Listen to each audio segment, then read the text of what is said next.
Hello viewer, this is KSP to Mars, episode 41. I'm Lorenzo, and today we're going to Jupiter and thereabouts. First are a few launches of this thing.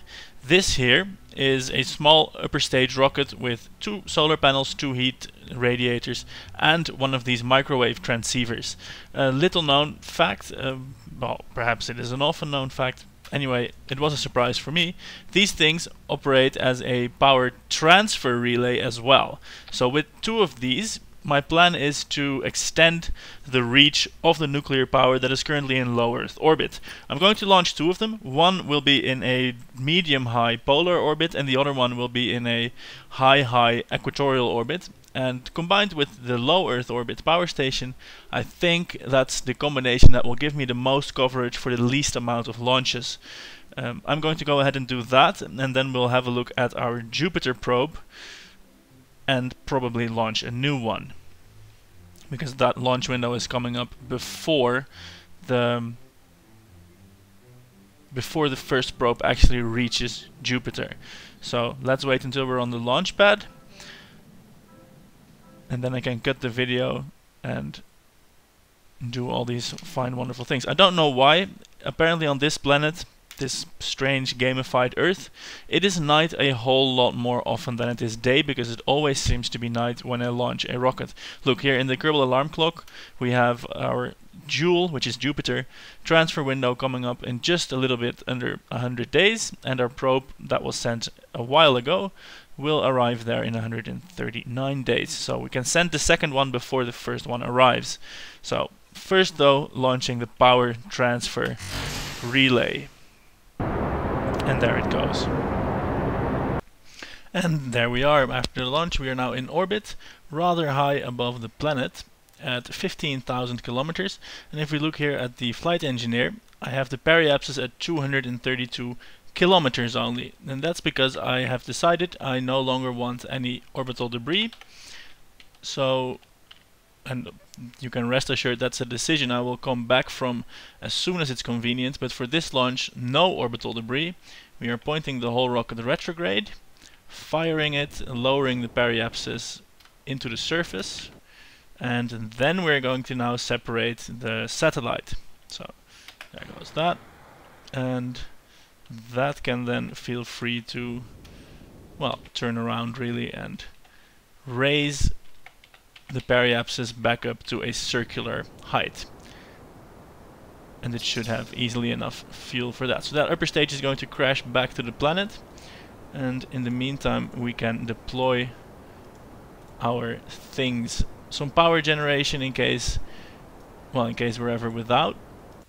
And of course this is a probe core and it's quite high up, so I don't want to have to send a service mission for that.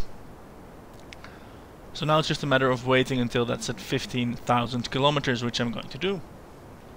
And there we are, 15,200 by 14,900. That counts as circular in my book.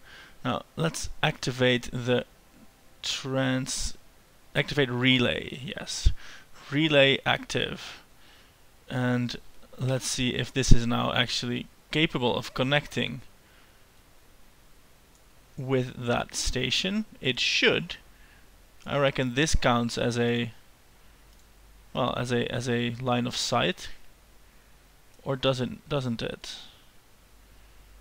No, that doesn't. So let's time warp forward a bit and see if we can get to a point where it actually will. I think now we should have a link. Now we should have line of sight. And of course we have to point our transceiver towards the planet as well. Relay active, input power offline, satellites connected 0. Something is not working. Something is not working. We have the tag lamp there. I reckon that should be a link. There's no planet in between. Maybe it has to be 1 times time warp. Deactivate relay. Activate receiver. Receiver works. Disable receiver. Activate relay. Maybe it doesn't. It says relay active. No satellites connected. maybe that is only for the receiver. Anyway, I'm going to leave it like this and head back to the launch pad and launch a high-flying equatorial one. And let's see if that is actually smart. Then I have this one going that plane. Then at least the high-flying equatorial one and this polar one will almost always be in contact. And then together I'm going to hope and assume that they will almost always be able to speak to the tech lab. At least the orbital periods will be so different that it will never be a long time that there is no connection. I don't think with just the 3 satellites I'm going to be able to have a full coverage network, but it will, well, it will be better than just having the station in low Earth orbit where it's about 50-50. So let me do that and I'll get back to you when that is done.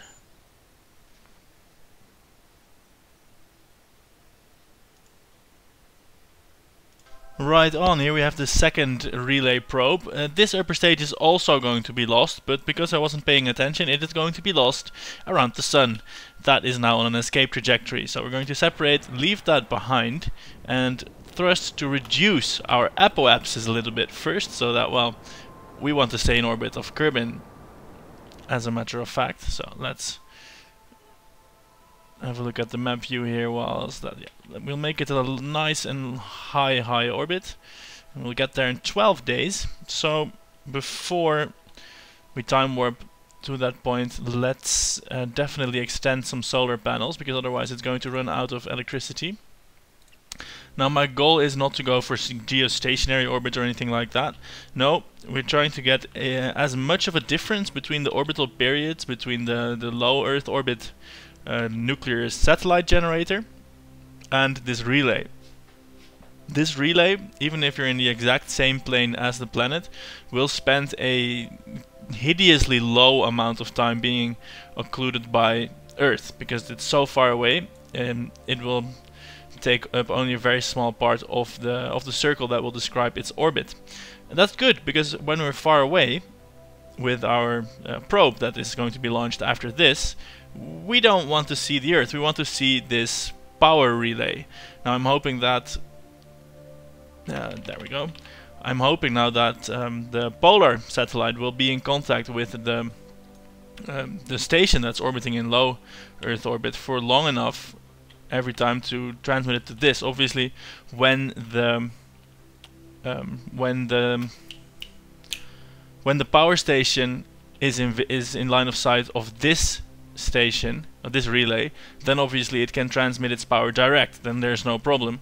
But when it's behind the planet, which will be about half the time because it's orbiting so close, then I hope I can get to use this polar satellite, which I'm going to push into a higher orbit as well, the highest it will go actually, because it's still in a fairly low orbit, especially compared to this relay that's really far out, and that will still spend significant amounts of time being occluded from this one, and we don't want that. So here we go, 740,000 kilometers by 707,000 kilometers, well outside the moon's orbit. So this is just barely in orbit of the Earth and should function as a good relay. It has its name as a relay 1. This is of course the relay 2. So let's change that name, shall we? Where is my probe core? Oh, it's hidden a bit. Here we go. Change the name. Power relay 2. There we go. And of course we're going to activate the relay. Activate relay. Great. And it needs to be pointed towards the planet. This is not something that will stick, but hey, it's always good to pretend you're at least doing something real. There we go. Radiators out as well.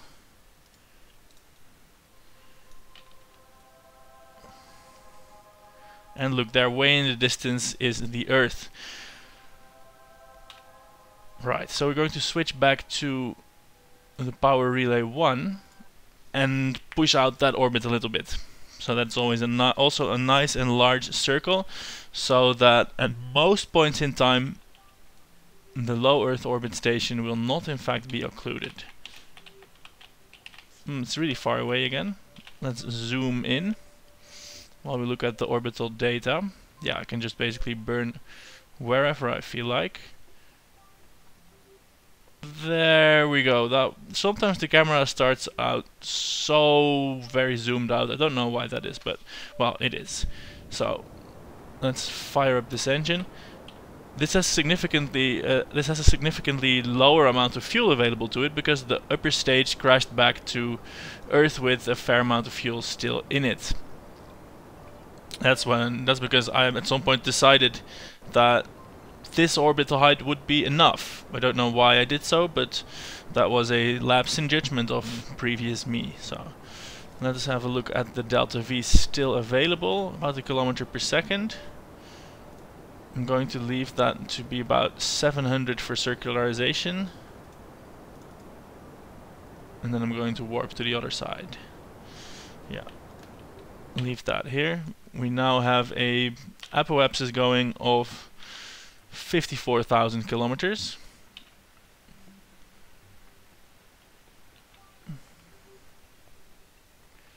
And there we are, almost at that marvelous height.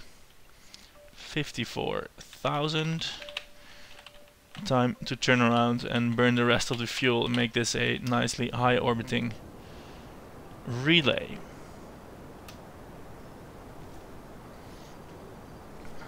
So I think this craft will sustain a physical time warping. That's good. And there we go. It's not quite circular, it's 62,000 by 45,000, but it should serve our purposes well enough. So we have this circle now and this one way out here, all trying to connect to the tech lab there. Let's see if that actually works. This is as good as an arbitrary moment. Set the target, point towards it, and see if we can activate the power receiver. Yes, yes it does. So at this arbitrary point, with just one check, it works fine. Activate the relay and leave that like that.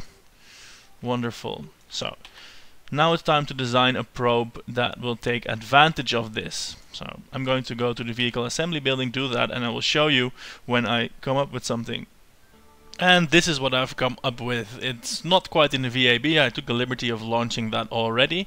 And this very unsymmetrical affair is the Jupiter Science Probe. It has a magnetometer here, a gravity scanner here, and a thermometer somewhere here on the dark side. A radiator to get rid of some excess heat, pointed off weirdly to the side, and 3 wireless power receivers. Now I sort of had one for each axis, like the length axis it has here, one on the top.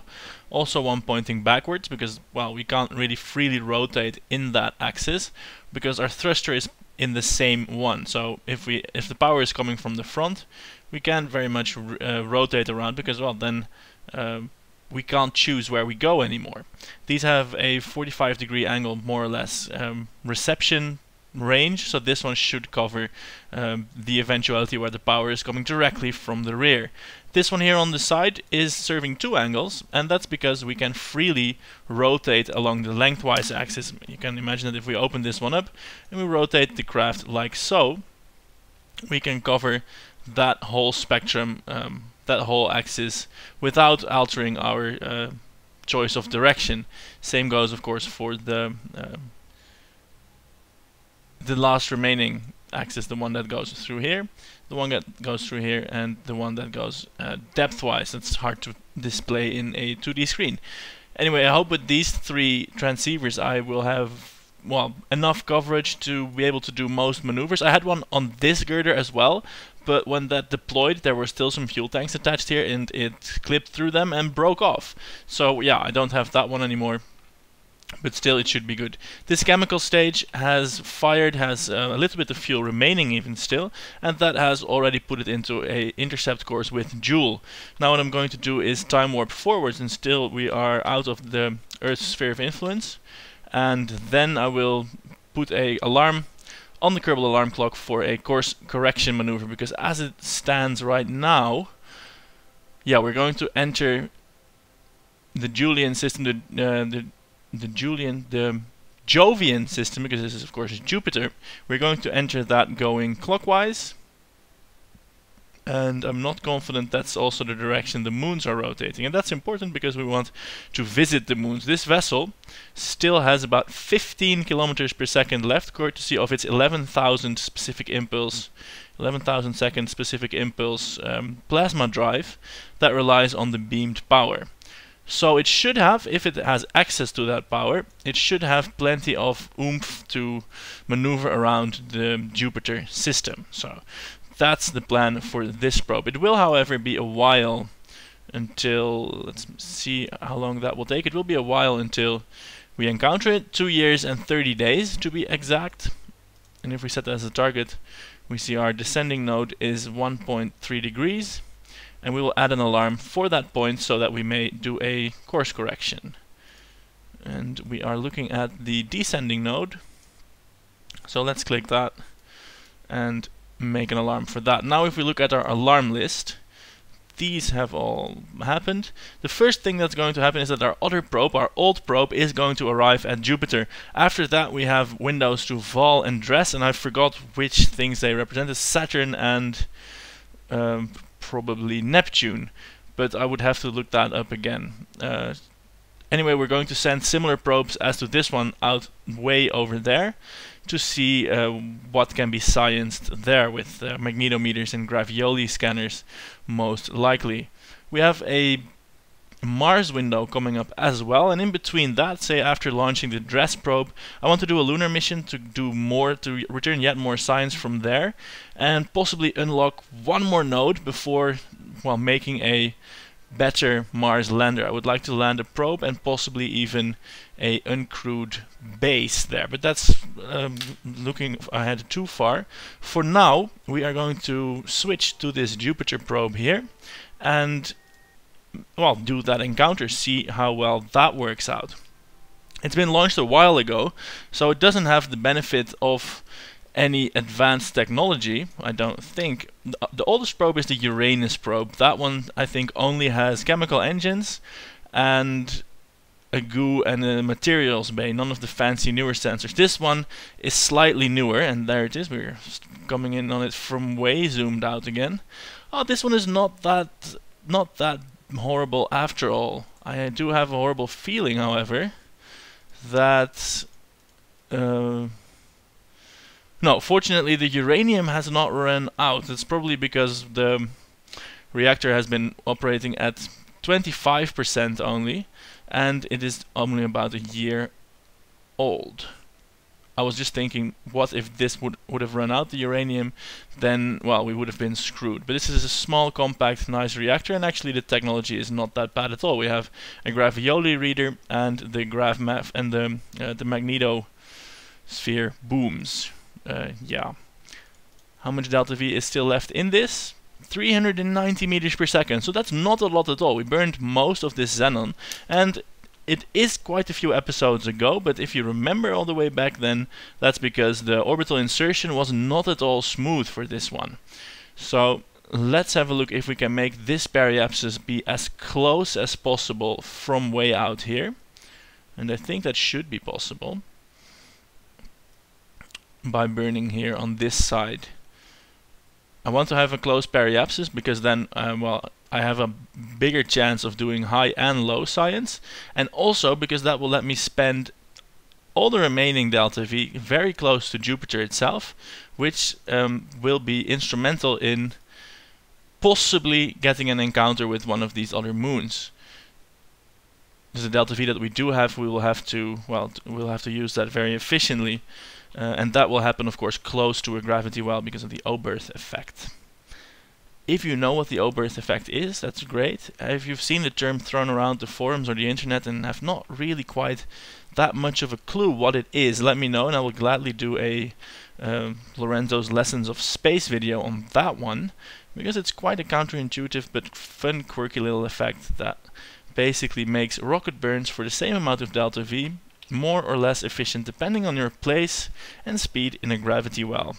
And that's something that's not immediately apparent and therefore interesting. So I'm going to delete the maneuver node here, throttle up and just watch the periapsis decline. There we go, and we're going to throw in a little bit of physical time acceleration because these ion burns are oh so slow. I'm going to shoot. Of course, Jupiter has an atmosphere, and it's going to be a tall atmosphere because Jupiter is massive. It accounts for like 0.1% of all the mass in the solar system. And while that sounds positively tiny, the other gas giants and the planets, they don't even register, they don't even come into being a appreciable fraction of the solar system until you start adding way more zeros. So in a 1 decimal position, 99.9% of the solar system is the Sun, whereas 0.1% of the solar system is Jupiter, and the rest might as well not exist in that level of accuracy. So Jupiter is impressively sized. 140 kilometers, that's a little bit extreme for a close pass, because that will almost definitely be inside the atmosphere. 200, that's Venus's atmospheric height. It's probably going to be a lot higher. So let's go for 1,000 kilometers. I was gonna go, I want to go as close as possible, but then I realized that Jupiter is a big honking gas giant, and therefore it should have an atmosphere that extends a very, very far distance. Of course, if we actually do crash into Jupiter, then we will have learned at which altitude the atmosphere starts exactly, and well, we will have done our science. So it's not a horrible worst case scenario if that happens, but even so, I would much prefer to not have that happen and have the chance to observe a few moons. So here we go, time warping to that. It's stepping down. Oh, this is the helpful Kerbal alarm clock again. That maneuver node that I used to gauge the direction made me lose the time warp. So I'm going to step that time warp back up, and that should step down very nicely upon this change, and I am still loving that. On a different note, while we're cruising towards Jupiter here, I noticed I got quite a little boost of subscribers. You're all very welcome, and I'd love to see your faces and posts and comments and likes and that sort of stuff. I do read every comment, which, well, isn't that impressive because there's not millions of them, but I love to do so and make my little replies at various points throughout the day. So yeah, it's always nice. My phone makes a little beep whenever one of these things happen, and then I look and feel important and famous and happy. So that's definitely good. Here we see the Julian system in the distance with the moons all there. Now I'm going to have a look at that. We're going to come in perfectly fine in the plane of those moons. And I'm now feeling, look at that, how incredibly close that 1,000 kilometer periapsis is going to be. We will be in for a treat. We'll see if we actually crash into the thing or not. And before I time warp any further, I've been, well, jostling it up and down a lot now. My apologies for that. Of course, it's now time to do science, because, well, we're in a new sphere of influence. Gravity data from Joule. 56 science only. That's disappointing. I want more. I need more science. I need thousands of science now. 84 from the graph meter. That's better. There we go. Uploading that data. That's good. And I think the graph meter had a second run in it. Hey, what did I do with the other one? Was it not quite transmitted? It wasn't quite transmitted. I thought, I got all confused. Why is there a second go on that? And there wasn't. Temperature scans I found can't be done high in space, but they can be done near space. So yeah, I don't know why that is, but we will just have to. It takes 76 more days to fall close to Joule. Wow. That might change our plans a little bit. We have 6 days on this Val encounter. Yeah, we're going to let that go. I don't want to get too many different things involved. Yeah, we're going to skip on the Val encounter, do our Jupiter flyby, and then launch something to Dres in the next episode. So Val can get out of there, and we can fall towards Jupiter in 76 honking days. That's the real solar system size dysphoria playing up again, because I had no idea it would take that long to go from a sphere of influence encounter to, well, actually getting anywhere near these moons. And I think there is 4 moons That's amazing. And now I wonder what guacamole is, but well, let's not dwell on that. That's an amazing amount of moons, and hopefully by making a maneuver here at periapsis, I will in fact be able to encounter one or two of them. I will. Oh, that might very well work out because, well, look, there's 300 meters per second, and we have that. So I can get captured by Jupiter, and I have a feeling these moons will have a tiny, tiny, tiny sphere of influence as compared to the massive gravity of this giant. But at any rate, we're going to try and get into orbit around Jupiter and stay there, and maybe in a few years there will be an encounter between us and those moons. And the beautiful thing is about the Kerbal Alarm Clock is that it will probably tell me if and when that happens. Although I can imagine if I'm at ludicrous amounts of time warp, it might skip that.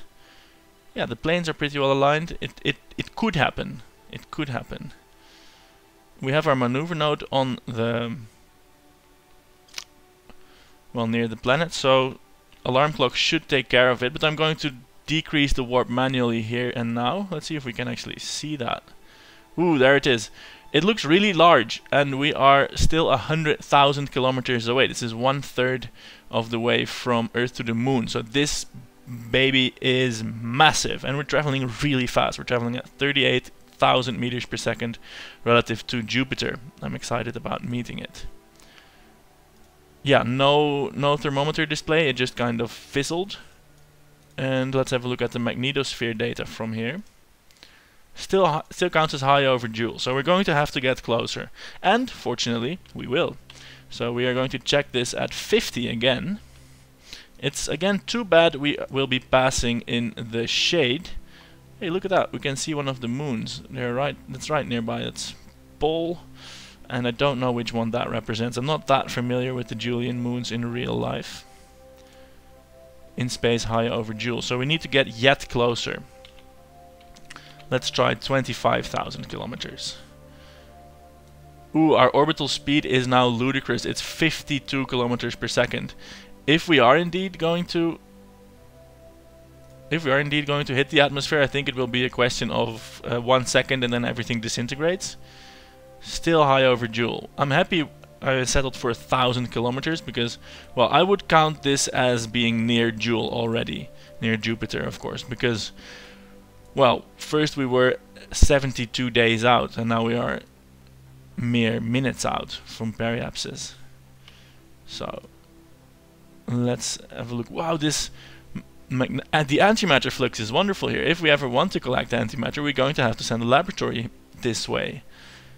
Yeah, look, magnetospheric data. No, it's I'm now.